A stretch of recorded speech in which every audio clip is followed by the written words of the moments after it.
The moment my son uttered those words, "Mom, you don't need the house anymore.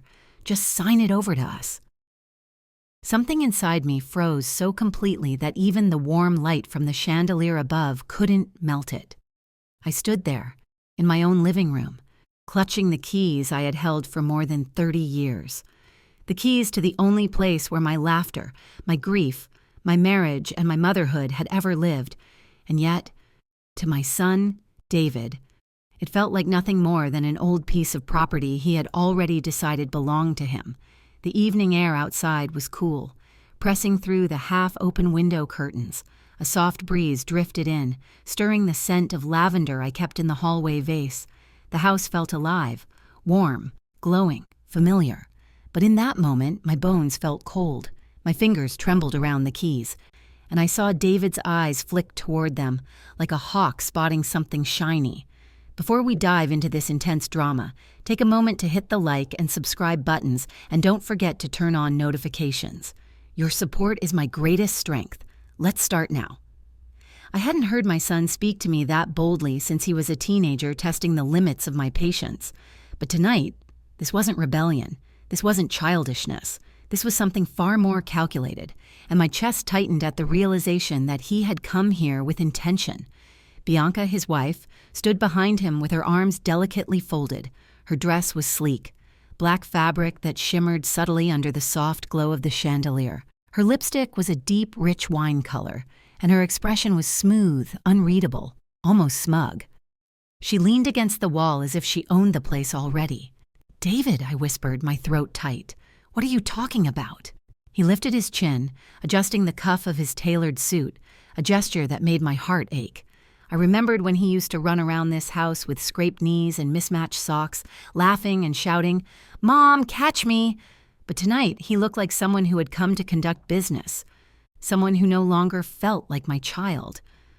"You're not getting any younger," he said gently, too gently, like a doctor delivering bad news while watching the clock. "And this house, it's a lot to manage. You've been forgetful lately. You misplace things. You told us the other day you couldn't find your own glasses for hours." My jaw tightened. "That was one time." Bianca stepped forward, her heels clicking softly on the hardwood floor. She folded her hands in front of her, her diamond ring catching the light. "Mother-in-law," she said sweetly, "we just want what's best for you. You shouldn't be living alone in such a big place. It must be overwhelming." Overwhelming? This was my home, my sanctuary, the house my husband and I fought to keep when times were hard, the place where my children took their first steps, the place where I buried my husband's ashes under the rosebush because he told me once, during a summer evening, "When I go, let me stay close to home." Overwhelming? No, they didn't mean that. They meant inconvenient. David cleared his throat. "We've been talking about this for a long time, Mom. Bianca and I think it's time you let go of the house. Move somewhere easier, maybe a retirement home, or an assisted living place." My heart thudded painfully. "Assisted, David, I'm capable." Bianca gave a soft laugh that made my skin prickle. "We're not saying you're incapable, but you do forget things sometimes. And we're worried, really." My fingers curled tighter around the keys, the metal pressed sharply into my palm. "I'm not signing anything," I said quietly. David's jaw twitched. His eyes darkened in a way that made me step back. "Why not?" he asked. "Why not?" The question sounded like a slap, as if he couldn't fathom any reason I wouldn't hand over the very heart of my life. "David," I whispered, my voice shaking, "this house is all I have." "No," Bianca corrected, stepping closer. "It's all we have. If you give it to us now, we can renovate it, maybe sell it eventually. It would help us build a better future." "You wouldn't want to stand in the way of that, would you?" Stand in the way? My stomach nodded. So that was it. They weren't here for my well-being. They were here for value, profit, comfort, convenience. My son, my sweet boy, had been swallowed whole by this woman with expensive taste and a voice like smooth honey over broken glass. The room felt smaller suddenly, tighter. The chandelier light flickered softly, casting shadows that stretched across the walls like reaching fingers. A lump formed in my throat as I tried to process how we had gotten here. When had Bianca taken such control over my son? When had David become a stranger in a suit, delivering demands instead of love? "Mom," David said again, firmer this time. "Sign the house over, it's time." I felt the air catch in my chest. "No," Bianca's face tightened. "You're being unreasonable." Unreasonable? I had spent my life raising this boy, feeding him, teaching him, comforting him during nightmares, working double shifts so he could have braces, going without so he could go on field trips, crying when he graduated, hugging him when he married Bianca, even though something deep inside me whispered a warning then. And now, I was unreasonable? The silence between us felt sharp. David sighed as if he were the one suffering here. "Mom, I'm trying to help, but if you refuse, you're leaving us no choice but to take legal measures." My heart stumbled. "Legal? What do you mean?" He didn't answer. He simply adjusted his tie again, looking at me with an expression I had never seen before, cold, detached, practiced. Bianca stepped up beside him, tilting her head. "You should think carefully. We won't ask again." They turned, walking toward the door. Their shadows stretched long and dark across my floorboards.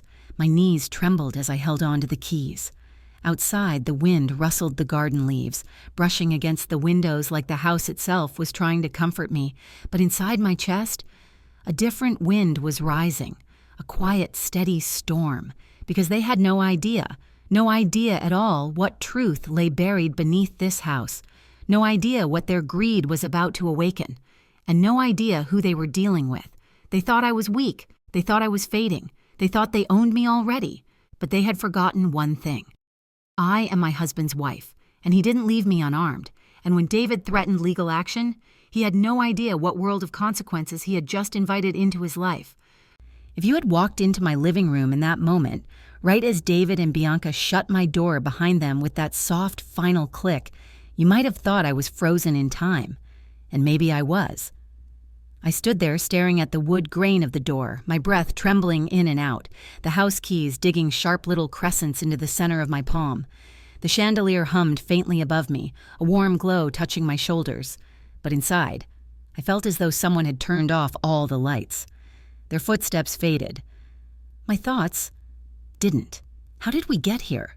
How did my baby boy become someone who could look me in the eye and tell me I didn't need my own home anymore? The ache inside me sharpened and the memories came, slow at first, then rushing in like a tide, unwilling to ask permission. I closed my eyes.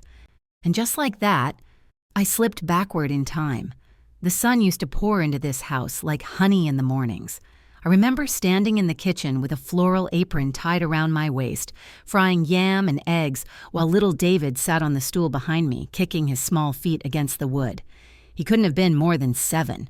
His eyes were bright, big brown circles full of questions and dreams, and he would tug on my sleeve and ask all the kinds of things children ask when their world is still soft. "Mom, will our house always be ours?" he asked once, swinging his legs, voice bubbly. I turned, flicking oil gently from the spatula. "Why would you ask that, my love?" He shrugged. "Some kids at school said their parents might lose their house. I don't want us to lose ours," I laughed softly, cupping his warm cheeks. "Baby, this house is safe. Daddy and I worked too hard for it. Nobody is taking it from us." He smiled, but not just any smile. It was the kind that lights up a room, the kind that makes you feel like you're doing something right. I held that memory close for years, even now. The morning sunlight back then felt different from the cold shadows I stood in tonight. Another memory slipped in. This time, David at 16. He had grown tall, lanky, full of opinions and gentle stubbornness. His voice had deepened, but his heart was still soft. He would help me carry groceries without being asked, kissing my cheek before running upstairs to his room. One afternoon, I found him sitting on the back porch with his head in his hands, shoulders trembling. "David?" I whispered, sitting beside him. The air smelled of cut grass and hibiscus. "What happened?" He wiped his eyes quickly, embarrassed. "It's Dad.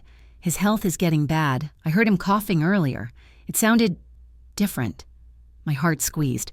My husband had been struggling quietly, never wanting to burden us. David looked up at me with terrified eyes. "Mom, what if something happens to him? What if it's just us after?" I pulled him into my arms, his teenage body still feeling like my little boy's.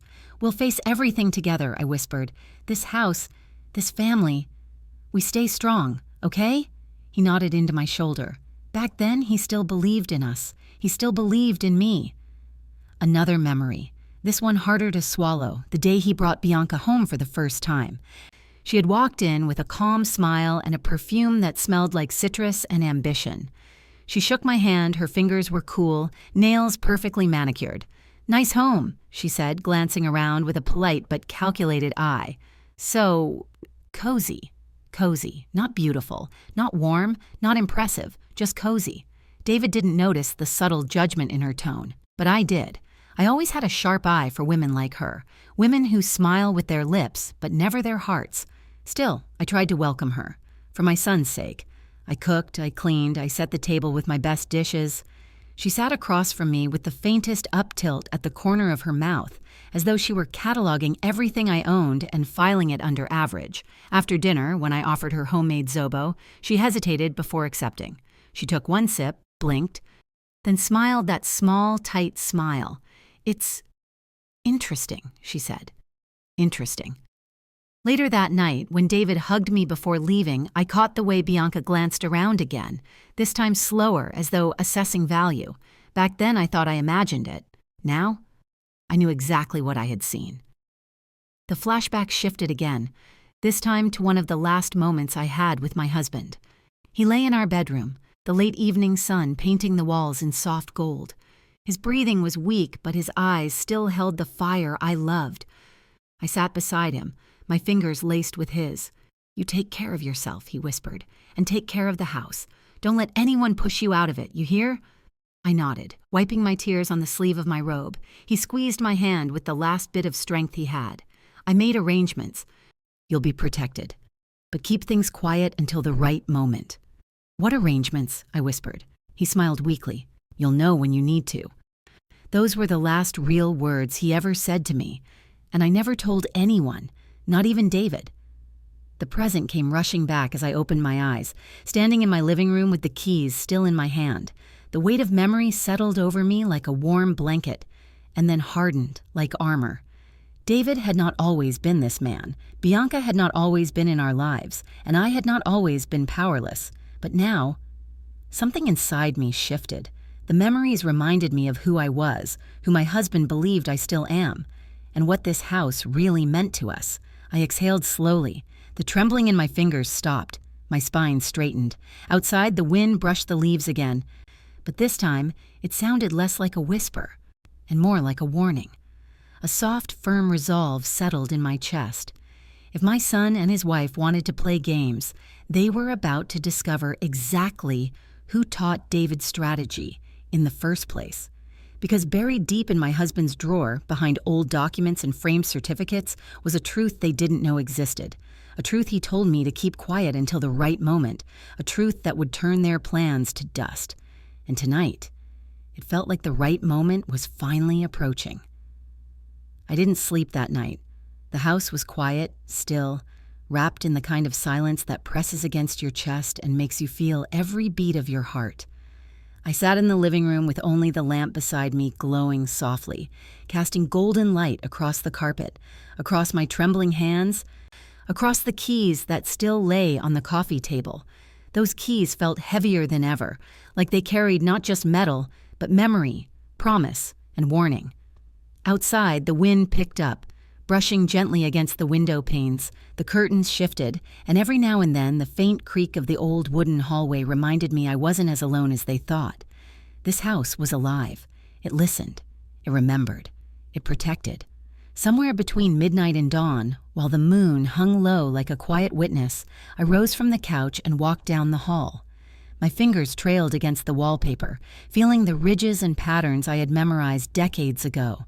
Past the photographs, David as a toddler with milk on his chin. David graduating college, David holding my hand at my husband's funeral. I stopped at the last photo. He looked so young then, so lost, so mine. A long breath left my chest, shaky but warm. I turned and went into the bedroom I once shared with my husband. The smell of his cologne was faint now, just a ghost lingering in the space where he had slept for 30 years. I knelt beside the old wooden dresser, the one he built himself, and pulled out the bottom drawer. There, tucked beneath a folded sweater, was a small black envelope. My fingers hesitated. It had been years since I touched it. My husband gave it to me 3 days before he passed. He told me not to open it unless David ever turned against me or someone tried to take what wasn't theirs. His voice, weak but certain, had echoed in my ears for years. You'll know when the time comes. And tonight it felt like time had finally arrived. I lifted the envelope gently, feeling the stiffness of paper untouched. When I opened it, a single document slid out along with a handwritten note. The handwriting made my breath catch. My husband's neat, slanted script, the way he looped his Y's, the way he always dotted his I's with soft precision. If you're reading this, it means they came for the house. This home is yours until your last breath, and then it goes to the one who truly deserves it. You must not reveal this to anyone until the moment comes. Protect yourself, and protect my legacy. All my love, always. Michael. I pressed the note to my chest, eyes stinging. His voice seemed to whisper through the room, warm, steady, loyal. The document beneath it was even more shocking. It wasn't just a will. It was a property deed amendment signed 15 years ago, a legal rearrangement of ownership I never knew he completed. And the final line, upon the passing of both owners, the property shall transfer to Amara Johnson. Not David, not Bianca, not anyone who shared my blood. My niece, my sweet Amara, the one child in the family who visited me out of love, not obligation. The one who used to sit on my kitchen counter and taste stew straight from the pot, laughing like sunlight. The one who studied law because she said she wanted to protect people like you, Auntie. My husband chose her, not our son. A mix of shock and understanding rippled through me, like puzzle pieces that suddenly formed a picture. Now everything made sense. My husband had seen the change in David long before I ever did. He saw the influence Bianca had over him. He saw the future unfolding, and he left a plan behind, quiet, final, ironclad. I pressed the back of my hand to my mouth to keep from gasping too loudly. They thought they had me cornered. They thought they could bully me into surrender. They thought I was old, fragile, easy to manipulate. But they didn't know about this. They didn't know about the amendment. They didn't know the house didn't even belong to David in the first place. I stood slowly, a new strength filling my limbs. For the first time since they came earlier, I felt taller, straighter, warmer inside. Still holding the envelope, I walked to Amara's contact on my phone. The photo of her smiling in her graduation robe filled the screen, and for a moment I saw hope flicker inside my reflection. The phone rang twice. "Auntie," she answered, voice soft with sleep. "Amara," I whispered, tears finally spilling. I think I need your help." There was no hesitation on her end. "Auntie, I'm coming over. Right now." I hung up, wiped my cheeks gently, and returned to the living room. The house keys glinted under the lamp as if they too understood what was coming. 20 minutes later, I heard hurried footsteps on the porch and the soft knock I recognized anywhere. I opened the door, and Amara stepped in, still in sweatpants and a hoodie, hair tied back loosely, eyes wide with concern. "Auntie, what happened?" she asked, pulling me into her arms. For a moment, I let myself melt into her warmth. She smelled like cocoa butter and peppermint tea. "They tried to take the house," I whispered. "David and Bianca. They said I don't need it anymore." Amara stepped back, her expression shifting instantly from concern to something sharper, protective, fierce. "They did what?" Her voice carried the fire my husband once had. I handed her the envelope. She opened it slowly, scanning the documents with the eyes of a trained attorney. Her brows furrowed, then lifted, then tightened again. Finally, she looked up at me, a slow smile forming at the corner of her lips. "Auntie," she said, voice steady, "they're finished." I blinked at her. "What do you mean?" "This deed is ironclad. If they try to push you, if they try to take legal steps, you won't just win." She folded the paper neatly. "They'll lose everything they thought they were entitled to." A small breath escaped me, a trembling one, relief mixed with a rising storm.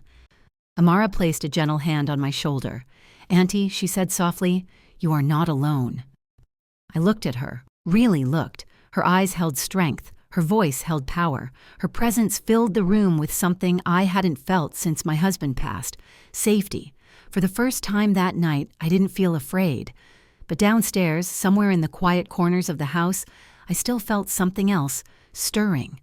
Resolve, determination. A cold, steady promise. My son wanted a legal fight. It He was about to get one, and he would learn, very soon, that I wasn't the one fighting alone. When I glanced again at the keys on the table, they no longer felt like a symbol of fear.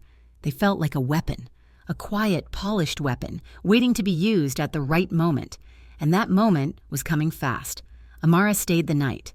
Not because she had to, but because the house felt different now, charged with a quiet tension, like it was holding its breath. And honestly, I didn't want to be alone. Not after the way David and Bianca looked at me earlier, like wolves circling something weak. When morning came, I woke to the soft sound of movement in the kitchen. For a moment, I thought it was my husband, the gentle clatter of mugs, the low hum of an old morning tune.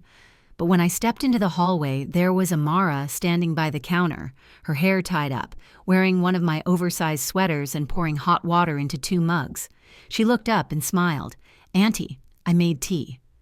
My chest warmed in a way it hadn't in years. Maybe love doesn't die after all, it just changes form. I sat at the kitchen table, and for a moment we didn't speak. Steam curled from the mugs, drifting toward the ceiling in slow, soft ribbons. The morning sunlight poured through the curtains, casting golden beams across the tiled floor. Finally, Amara leaned forward, her elbows gentle on the table. "I need you to tell me everything." So I did. I told her about Bianca's eyes, sharp and assessing. I told her about David's voice, steady but cold. I told her how he said the house was too much for me, how Bianca implied I was losing my memory, how neither of them blinked when I tried to explain the house wasn't a burden. Amara's expression hardened with every sentence. "They planned this," she murmured. "This wasn't a conversation, it was a setup." My throat tightened. Hearing her say it aloud hurt. "But why?" I whispered. "Why would David do this to me?" Amara didn't answer right away. She looked toward the window, jaw tight. "People change," she finally said. "And sometimes, someone helps change them." Bianca. That name alone made my heart clench. Before I could respond, Amara stood and went to the living room. I followed her, watching as she picked up the deed amendment again, eyes scanning it with the intensity of someone who knew exactly what she was looking for. "Auntie," she said softly, "there's something else you should understand." I waited. "This document doesn't just protect you, it legally prevents David from ever claiming this property as inheritance. Your husband made sure of it." The world stilled. I had known the document was powerful, but hearing it framed so clearly, "He really protected me," I whispered. Amara nodded. "He did. And now we're going to make sure that protection holds." Before I could ask what she meant, the doorbell rang, a sharp, impatient ring, the kind that makes the air shift. I froze. Amara didn't. She walked to the door with calm authority and peered through the side window. Then she exhaled. "It's them," she murmured. My heart stumbled. David stood on the porch, hands in his pockets, shoulders tense. Bianca beside him wore a sleek cream coat, sunglasses perched on her head even though the day was cloudy. They looked polished, prepared, determined. "Do I open it?" Amara asked. I swallowed. "Yes, let's see what they want." When the door swung open, Bianca stepped forward with a bright, hollow smile. "Good morning," she sang lightly. "We noticed your car was here overnight, Amara. We didn't realize you were visiting." Her tone was sugary poison. David's gaze flicked past his cousin and landed on me. "Mom, we need to talk." Amara didn't move from in front of me. "Actually," she said calmly, "if you want to talk to Auntie, you'll talk to both of us." Bianca's smile twitched. "I'm sorry, but this is a family matter." Amara raised a brow. "I am family, and legally speaking, I'm also Auntie's designated counsel." Bianca blinked, stunned. David's eyes narrowed. "What are you talking about?" he demanded. I inhaled slowly. "David, come in, but know that anything you say you'll be saying in front of Amara." They didn't like it. I could feel it in the air. But they walked inside anyway. David went straight to the living room. Bianca's heels clicked against the floor like irritated punctuation marks. Amara stayed close to me, her presence quiet but strong. David turned sharply, hands on his hips. "Mom," he said, "I don't like how yesterday ended. Bianca and I have been talking, and we think it's best if you sign the transfer papers sooner rather than later." My breath hitched. "Transfer papers?" Bianca reached into her bag and pulled out a crisp white envelope. "I drafted them this morning," she said smugly. "All we need is your signature." Amara stepped forward so fast Bianca flinched. You drafted them? She said, voice soft but dangerous.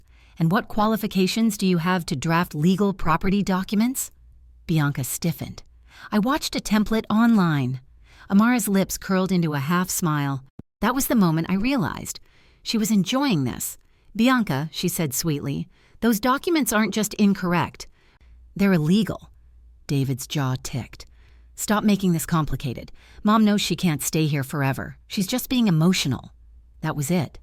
The slow, trembling part of me, the wounded mother, fell silent. Something steadier rose. David.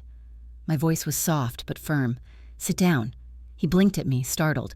Mom, we're just trying to... I said sit. Bianca grabbed his arm.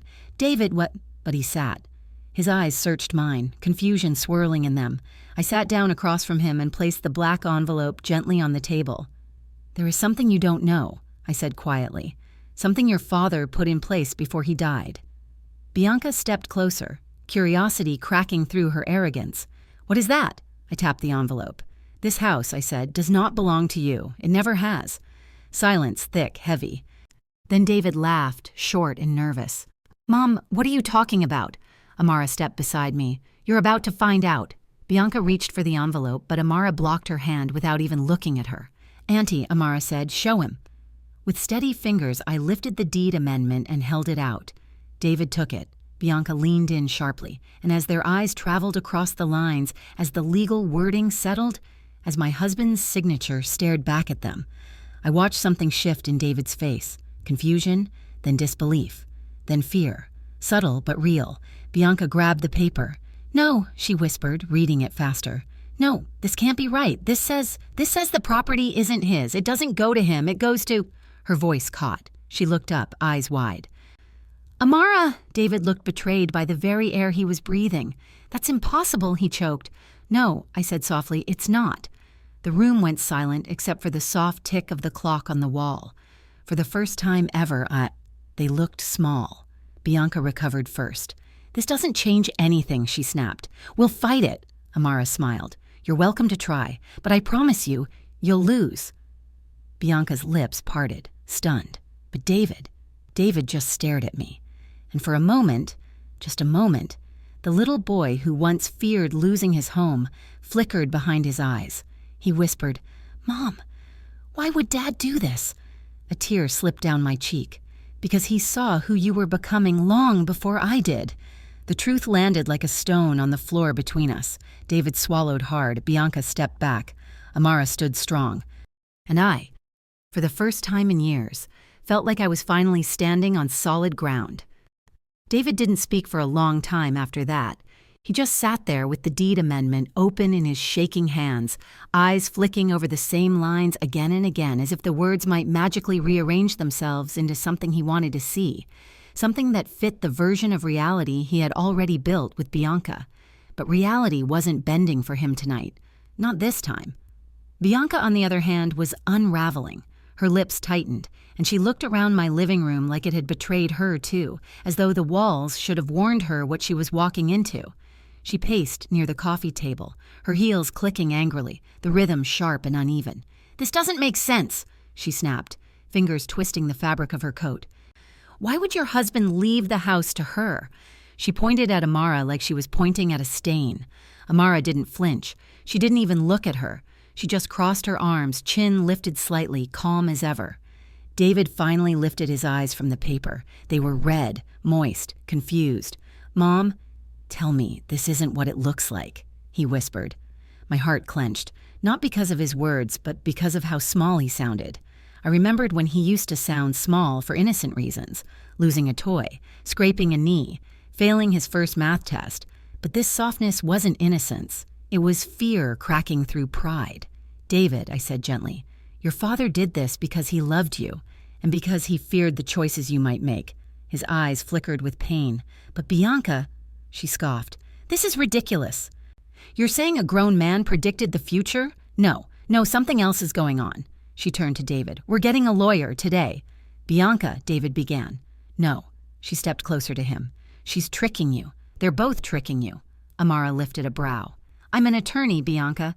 What exactly do you think I falsified? Bianca's jaw clenched, and anger flared in her eyes. "This is manipulation," she said. "Your mother is trying to keep the house just to spite us. This is enough!"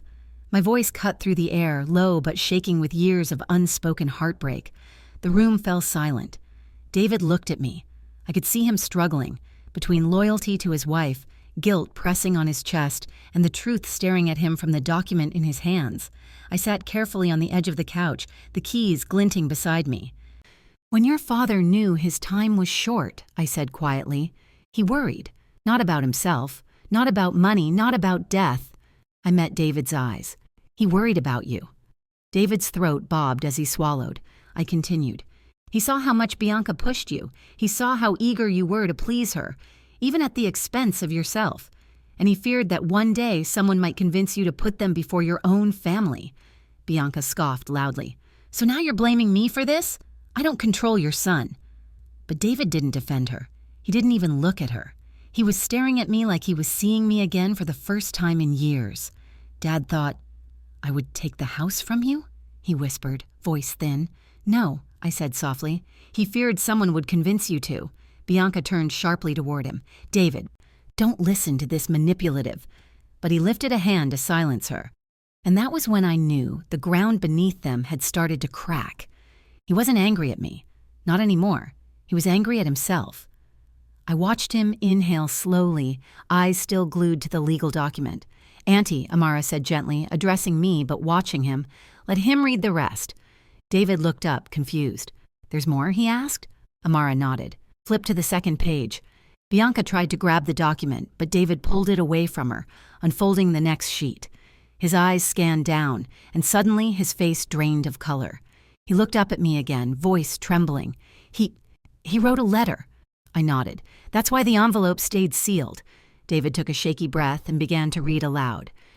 "My son, if life ever leads you down a road where greed overshadows love, I pray this letter finds you. I've watched you grow, stumble, rise, and love, but I've also watched the influence of others pull you away from the values your mother and I tried to give you." David's breath hitched. Bianca's lips parted in disbelief. Amara stood perfectly still, eyes soft. David continued reading. "This house is your mother's heart. Every memory you cherish lives within these walls. If you forget that someday, this document will remind you, and if anyone stands beside you encouraging you to take instead of give, then they will reveal themselves long before my plan does." David's voice cracked. He lowered the paper. Bianca's face twisted. "This is ridiculous. Manipulative. He's trying to turn you against me from beyond the grave." But David wasn't looking at her. He was staring at the floor, his hands shaking, the letter trembling between his fingers. I didn't know," he whispered. "Mom, I didn't know. I placed my hand gently over his. "I know," I whispered. "And that's why I'm not angry at you." Bianca's mouth fell open. "You're not, after everything?" "No, but I see the truth now." I turned fully toward her. "And the truth is, you wanted this house more than my son ever did." Bianca froze, a perfect cold stillness. Her eyes darted between me and David, searching for footing, but finding none. David turned toward her slowly. "Bianca," he said quietly, "why did you want the house so badly?" She stuttered. I was thinking about our future. I wanted—" "No," he said, shaking his head. Tears welling. "Tell me the real reason." She stepped back, jaw tightening, facade cracking under pressure. "We needed the money," she finally hissed. "Your job doesn't pay enough to keep up with the life you promised me. We're drowning, David, drowning. And your mother," she pointed violently at me, "she's sitting on a house worth $500,000, living alone like a queen while we—" "Bianca." David's voice was quiet, steady, and broken all at once. She stopped. He wiped his eyes slowly. "This house isn't just a building," he whispered. "It's my father's memory, my childhood, my mother's entire life." He paused, voice fragile. "And you wanted to rip it from her?" Bianca went still, the fight draining from her eyes, replaced by a flicker of something ugly. For the first time, she realized David wasn't standing beside her anymore. He was standing beside me. She swallowed, regrouped, and said the one thing that sealed her fate. "You needed the money too, David. Don't act like you didn't want a way out." Silence. Deep, sharp, cold. David closed his eyes. Amara exhaled softly. I felt the air shift. He set the documents down with trembling hands, then he whispered the sentence that told me everything was about to change. "I think you should leave, Bianca." Her head snapped toward him. "What?" "Leave," he said again, stronger this time. "Right now." The room froze. Bianca stared at him as though he'd just betrayed her in the deepest way. But maybe he finally saw who the real betrayer was. And for the first time in years, I saw my son, not the man she shaped, not the shadow he had become, but the boy who once held my hand and asked if we'd always have this house. Slowly, painfully, he was returning to himself, and this time, I wasn't going to lose him again. Bianca didn't move, not at first. She stood in the center of my living room like a statue carved out of shock and fury, her breath shallow, her eyes darting between David and the documents on the table, as if one of them might suddenly change and prove this moment wrong. "David," she whispered, voice trembling with restrained anger, "you can't be serious." But David didn't waver. Not this time. Not anymore. He straightened his shoulders, wiped the last tear from his jawline, and looked at her with a steadiness I hadn't seen in years. It reminded me of the boy he once was, the one who promised he'd always protect me. "I'm serious," he said quietly. "You need to go." Bianca let out a sharp laugh, almost hysterical. "Are you kidding me? After everything we've done together, after everything I've done for you, you're choosing her over me?" Her voice cracked on the last word. David closed his eyes briefly, then opened them with a painful calm. "I'm choosing what's right." "Oh, please," she snapped. "You're letting your mother manipulate you." "Stop!" The word cut through the air like a blade. Bianca froze. I did too. David rarely raised his voice, even as a child. Hearing that tone now, it sent a quiet ripple through the room. "You don't get to talk about my mother like that," he continued. "Not after what you did. Not after how you pressured me to take something that was never ours." Bianca's face twisted with disbelief. "So what? You think your mother is some innocent angel now? She hid documents. She hid the truth from you. She's been lying." "I wasn't lying," I said gently. "Your father asked me to keep it secret, to protect you." The silence that followed was thick enough to hold. Bianca shook her head slowly, her anger simmering into something darker. "You're making a huge mistake," she whispered to David. He didn't respond. She took a breath, gathered her coat, and walked toward the door with fast-clipped steps, heels striking the floor like a warning. But before she left, she turned back, eyes burning. "This isn't over," she hissed. "You think you've won? No, you just started a war."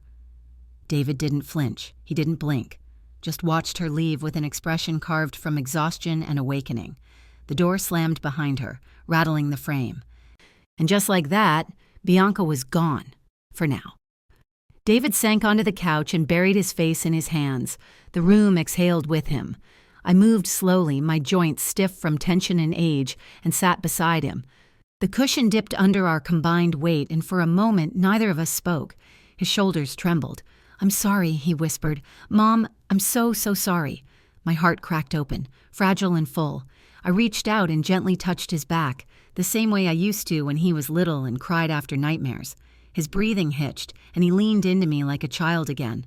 "Oh, David," I murmured, stroking his back. I know." He turned toward me, tears streaking his cheeks. "How did I let it get this bad? How did I let myself—" "You loved her," I whispered. "And sometimes, love blinds us to things we should see clearly." His face crumpled. "But I hurt you." "Yes," I said softly. "But you're here now, and you see it now. That is what matters." He swallowed hard and nodded. Amara quietly stepped out of the room, giving us space, even though I could feel her watching protectively, like a silent guardian in the hallway. David wiped his face with the sleeve of his shirt. "I don't want to lose you," he murmured, "or the memories in this house. I don't know what I was thinking." The truth was, I knew exactly what he had been thinking. He wanted peace in his marriage. He wanted to keep Bianca happy. He didn't realize the cost. He didn't realize she saw my home not as a legacy, but as a transaction. "David," I whispered, "you haven't lost me." He nodded slowly, like a man trying to rebuild something fragile inside himself. But then he looked at the document again, and something uneasy flickered across his face. "Mom," he said, voice tight, what happens now?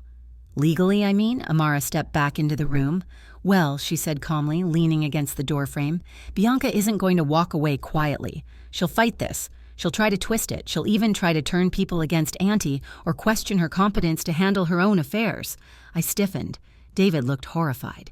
She would never— Yes, Amara interrupted, her tone gentle but firm. She will. David's face collapsed again. Oh, God, he whispered. What have I done? You made a mistake, Amara said, but mistakes can be corrected. What matters now is protecting your mother. He nodded, eyes determined through the tears. That's what I want, he said. Tell me what I need to do. Amara stepped forward, her voice steady and full of quiet authority. First, we prepare our documentation. Every conversation, every attempt from Bianca to pressure Auntie, every message she's ever sent David about money or the house. David nodded. I can get those. Good, Amara said. Second, she continued, we prepare for the possibility that Bianca might try something desperate, something that involves social services or legal claims. My breath caught. You mean, claim I'm unfit? Yes, Amara said gently. She's manipulative, and she's angry. She will try whatever she thinks will give her leverage. David clenched his fists. I won't let her. And third, Amara said, lowering her voice, we wait. Because Bianca will make a move, and when she does, we'll use her own actions against her. I sat back slowly. A cold realization settled over my skin. This wasn't over, not even close. Bianca had left my house, but she hadn't given up, and for the first time since my husband died, I realized something terrifying. A mother's heartbreak is deep, but a woman scorned by greed? She becomes dangerous. The clock on the wall ticked softly, and I felt something shift in my chest. I was no longer the woman who held her tongue, while storm clouds gathered quietly overhead. I was becoming the woman Michael believed I would need to be. Strong, silent, strategic. The house keys clinked gently as I picked them back up, their cold metal warm in my palm. Amara, I whispered, what should we expect next? She met my eyes with calm certainty. A storm, she said. But don't worry, Auntie. This time, we'll be ready. And somehow, deep inside my chest, I felt it. The storm was coming, but I was no longer afraid of the thunder. Bianca didn't wait long. 3 days after she stormed out of my home, the storm finally arrived, not with lightning or thunder, but with a knock. A cold, sharp, officious knock that rattled through the hollow in my chest. Amara and I were drinking tea in the living room when it came. The sound made both our heads turn. That's not David, she murmured. My heart dropped. I stood slowly, my breath caught between ribs, and walked toward the door. The hallway felt colder, the light dimmer. Even the air tasted tense. I opened the door. 2 people stood on my porch. One woman with a clipboard, one man with a badge clipped to his belt. They wore polite expressions painted over something clinical, distant. Good afternoon, the woman said. Miss Johnson, we're from Adult Protective Services. We received a report expressing concern about your safety and well-being. My blood went cold. My fingers tightened on the doorframe. Behind them, the neighbors' wind chimes clinked gently, mocking the heaviness in the air. Concern? I repeated. From who? We can't disclose the name, the man said, but the report suggested possible cognitive decline, unsafe living conditions, and coercion. Coercion. The word sliced through me. My chest tightened, not from fear but from the realization that Bianca had made her move. Amara appeared beside me instantly, her calm presence slipping into place like armor. Hello? She said smoothly, stepping forward.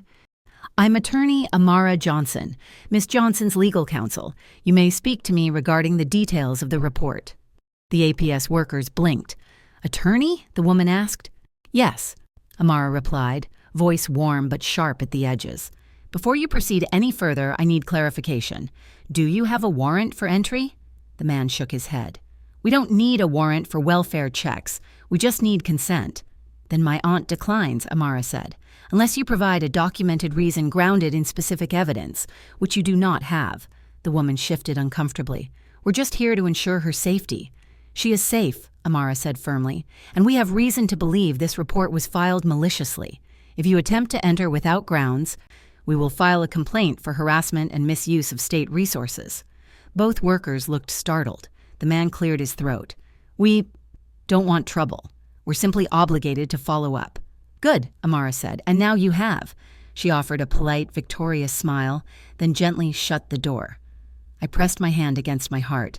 Oh, Amara, thank God you were here. She squeezed my arm. This is exactly what I was expecting. Bianca struck first. My throat tightened in a painful knot. To claim I'm unfit, how could she stoop that low? People who fear losing power, Amara said softly, always try to take it by force. I stared toward the closed door, the memory of the APS badges still lingering in my vision. Bianca had crossed a line, not toward me, no. Toward the memory of the husband who built this home.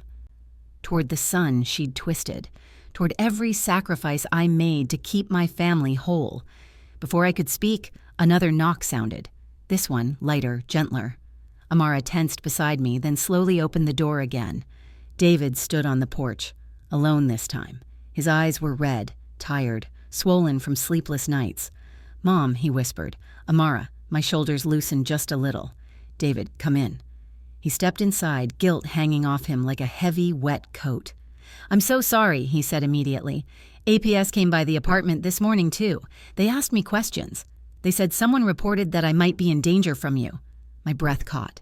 What? I whispered. David nodded, eyes glassy. Bianca reported that you were unstable and manipulating me. She even claimed you threw something at her during our argument. I gasped. That's not true. I know, he cried. I told them. I told them you didn't hurt anyone. But Bianca, he scrubbed a hand through his hair. She's not stopping. Silence fell between us. For a moment, the only sound was the ticking clock in the hallway, its soft rhythm marking the seconds between yesterday and whatever tomorrow was shaping into. David sank onto the couch, burying his head in his hands. I don't know who she is anymore, he whispered, or who I became when I started listening to her. Amara sat beside him, her voice calm and steady. David, you're not responsible for her choices, but now that she's escalated, we need to prepare your mother legally. He nodded weakly. Tell me what to do. I sat down across from them, hands wrapped around each other tightly. Bianca doesn't want you, I said softly. She wants what this house represents, security, money, a future she didn't earn. David winced but didn't disagree. Amara cleared her throat gently. Auntie, David, I think it's time. David looked up. Time for what? Amara stood and moved toward my husband's desk, an old wooden thing with brass handles and a surface worn smooth by age. She opened a drawer, then pulled out a slim binder. Inside it were letters, receipts, photos, documents from years past. Uncle Michael didn't just prepare the deed amendment, she said. He left a paper trail, detailed notes of conversations with Bianca, early concerns about her intentions. Everything he suspected and everything he observed is here. David's face contorted with pain. Dad kept notes about her? Yes, Amara said gently. He worried. A lot. David took the binder in trembling hands and flipped through it. His expression broke in real time. Shame, grief, disbelief all blooming across his features like bruises. I didn't see it, he whispered. I didn't see any of it. I touched his knee softly. Love blinds us all, David. He swallowed hard. Amara took a seat again. Here's what we do next, she said. We file a protective statement preemptively. We notify local authorities that Bianca may continue filing false reports. We submit the deed amendment to the county registrar this week, and she looked at me with meaning. We prepare for court. My breath shivered. Court? David whispered. Yes, Amara said. Bianca will make legal attempts, but once we file everything, we'll be the ones standing on solid ground. I shook my head slowly, overwhelmed. I never wanted it to come to this, I murmured. David's voice was small. I know, Mom, but it's already begun. A chill rippled through the room despite the warm afternoon sun spilling in through the curtains. For a moment, I studied my son, really looked at him, and in the shadows of his tired face, I saw the boy he used to be. The one who hugged my waist when he was scared, the one who trusted me completely, the one who once promised he'd always stand beside me. He reached for my hand. I took it. Mom, he whispered, voice breaking, I want to make this right. I need to make this right. My heart swelled, painful and full. You will, I whispered back. We all will. Then Amara spoke again. Auntie, David, I think it's best if we get ahead of Bianca. Because if she's willing to involve APS, her next move will be bigger. My stomach twisted. What do you mean? Amara's expression turned solemn, thoughtful. She's going to file a legal claim for your incapacity, she said softly. She'll try to argue that you're mentally unfit to manage your affairs, financially, emotionally, legally. A breath left me in a quiet rush. Why would she? Because if you're declared unfit, Amara said, the court could assign David, or worse, Bianca, as your guardian, and guardianship comes with control over your property. I felt dizzy. David jumped to his feet. She would never?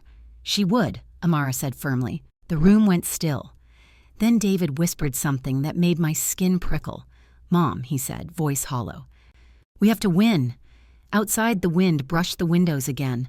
Not a warning this time, a promise. And something inside me, something deep, something carved from years of silence and pain, shifted. I squeezed David's hand, then let go slowly. We will, I said. Not soft, not gentle, not trembling, steady, firm, certain, because now the storm wasn't something coming toward us. It was something we were walking into with our heads high. And I was ready. Ready to defend my home, ready to defend the truth, ready to defend myself, and ready to honor the man who built all of this with me. Michael's voice whispered through my memory. You'll know when the time comes. I whispered back inside my heart. It's time. The next week unfolded like a gathering storm, quiet at first, but unmistakably building force. I could feel it in the air of my home, in the shift of David's footsteps as he paced, in the steady focus in Amara's eyes, and in the silence that lingered each time my phone buzzed with an unknown number. Bianca was moving. We could feel it even before we saw it. By Wednesday morning, the clouds finally broke. A thick envelope arrived on my doorstep, cream-colored, crisp, official-looking, the kind of envelope that carried trouble inside it. My name was printed neatly on the front, the return address that of a downtown law firm I had never heard of. I didn't open it immediately. I stared at it, held it, let the weight of it sink into my bones. Amara took it gently from my hands, her fingers brushing mine with reassurance. Let me, she murmured. David stood behind us, hands clasped together so tightly his knuckles were white. Amara slid a finger under the seal, unfolding the papers inside. Her eyes skimmed the first page, then narrowed. She's filing a petition for guardianship, Amara said. David staggered back a step. She's actually doing it? I felt the floor tilt slightly beneath me. Guardianship. She wanted the court to declare me unfit, strip me of my own decisions, take control of my home, my finances, my life. She's claiming, Amara continued, voice tight with restrained fury, that you are suffering memory decline, emotional instability, and confusion. I nearly laughed, not because it was funny, but because the lie was so enormous it barely fit in the room. David pressed his palms to his forehead. Oh my God, she's lost it. No, Amara said. She hasn't lost anything. This is strategic. She tapped the papers. She thinks if she can't get the house through persuasion or pressure, she'll get it through the court. I swallowed hard. Can she win? Amara's gaze softened. Not if we fight. David stepped forward, placing a hand on my shoulder. We'll fight, Mom. I won't let her do this to you. But beneath his words, I heard something else. Fear, shame, regret that burned hotter than anger. He hadn't just failed to protect me. He had enabled her, unwittingly, blindly. And now the monster he let in was trying to devour all of us. That night, Amara stayed again. We sat at the dining table, papers spread across the polished wood, pens uncapped, laptops open. The chandelier cast a warm glow above us, the same one that once illuminated birthday cakes, dinner prayers, and family laughter. Tonight, it illuminated battle plans. First, Amara said, we gather evidence, lots of it. I nodded. What kind of evidence? Everything that shows you are capable, stable, and fully in control of your life. Bank statements, bills paid on time, text messages, recorded conversations. David lifted his head. Recorded? Yes, Amara said. From now on, every interaction with Bianca happens with documentation. She will slip up, she always does. David nodded grimly. And second, Amara continued, we prepare our witness list. Anyone who can testify to your mental and physical competence. I exhaled softly. I don't know who would... Oh, Auntie, Amara said, smiling gently. You'd be surprised how many people are willing to speak for you. And she was right. By the end of the week, my pastor, my neighbor who I helped with groceries, the pharmacist who'd known me for 20 years, my late husband's best friend, even my old friend Nikem, who lived 3 blocks away, all agreed to testify. "Nobody," Nikem said firmly, pressing my hand in hers, "nobody will take your home from you, over my dead body." I laughed, a shaky, grateful sound, but even with all this support, the night before the hearing, I couldn't sleep. I sat in my husband's chair by the window holding the black envelope again. Outside, the sky was navy blue, stars scattered like tiny watchful eyes. The house around me creaked softly, old wood shifting with memory. I whispered into the quiet, "Michael, I hope I make you proud tomorrow." And somewhere deep inside myself, I felt the warmth of him, a silent promise, a steady hand. Morning came cold but bright. Amara drove. David sat in the back seat, silent but alert, his eyes never leaving the window. He was terrified, not of losing the house, not truly, but of losing me, of losing himself in this mess he helped create. When we arrived at the courthouse, the air felt electric. People hurried across the steps, doors swung open and closed, voices echoed through the stone halls. Then I saw her, Bianca. She stood with a tall, sharp-featured lawyer, her hair slicked back into a tight bun, lips painted a threatening red. She wore a white coat, the kind meant to signal innocence, but her eyes were razor-sharp with triumph. When she spotted us, she smiled, slow, cruel. David stiffened. Amara stepped slightly in front of me as though shielding me from Bianca's gaze. The hearing wasn't in a large courtroom, just a smaller judicial chamber with rows of chairs and a polished wooden bench. The judge, a middle-aged woman with intelligent eyes, looked over the case file as we settled in. "Miss Bianca Morgan," the judge began, "you allege that Miss Johnson is mentally unfit to manage her affairs. Please state your evidence." Bianca rose, smoothing her skirt, projecting sorrow like an actress on a stage. "Your Honor," she said, "my mother-in-law is declining. She forgets things. She misplaces important items. She recently confused dates and even accused me of trying to take advantage of her." My jaw tightened. She continued. She lied. She embellished. She wove a story of me that didn't exist. A fragile woman, a helpless woman, a woman fading from her own life. Then it was our turn. Amara rose slowly, every step controlled. "Your Honor," she said, "with all due respect, this petition is not born from concern. It's born from greed." Bianca gasped. Amara continued, voice steady and lethal. "We have documentation showing Miss Morgan pressured Miss Johnson to sign over her home. We have text messages, witness statements, and recorded conversations showing manipulation and coercion. We have evidence that Miss Morgan stands to benefit financially, should Miss Johnson be deemed unfit." The judge's brows rose. "And most importantly," Amara said, lifting the deed amendment, "we have a legally binding document created years ago by Miss Johnson's late husband. A document proving the house was never intended to go to Miss Morgan or even her husband. It is protected by law." Bianca's face drained of color. Amara stepped closer to the bench. "If this court grants guardianship to someone who has already attempted to manipulate Miss Johnson," she said softly, "then it would be enabling the very abuse guardianship laws are designed to prevent." Silence fell over the chamber. Bianca's lawyer stood, panicked. "Your Honor, this is irrelevant. We petitioned for guardianship, not property distribution." The judge tapped her pen. "It becomes relevant," she said evenly, "when the petitioner is attempting to use guardianship as a means to access assets." Bianca's knees buckled. She grabbed her lawyer's arm. David lowered his head into his hands, tears falling silently. The judge turned to me. "Miss Johnson," she said, "do you feel capable of managing your affairs?" I lifted my chin. "Your Honor," I said softly, "I have managed my life, my home, and my family for 70 years. I am capable, and I am not alone." I gestured to David, whose eyes lifted, red and remorseful. "And I have a son who has finally returned to me," I whispered. His face broke. He mouthed, "I'm sorry." The judge nodded slowly. "In that case," she said, "the petition for guardianship is denied." Bianca gasped. "What? You can't?" "And," the judge added, "given the evidence of potential exploitation, Miss Morgan, and only Miss Morgan, is hereby prohibited from entering Miss Johnson's home or partaking in decisions involving her property." The sound Bianca made didn't belong in a courtroom, a strangled mixture of rage and disbelief. David closed his eyes, relief flooding through him. Amara exhaled softly beside me. The judge banged her gavel. "This hearing is adjourned." Bianca tried to surge toward David, but her lawyer grabbed her arm.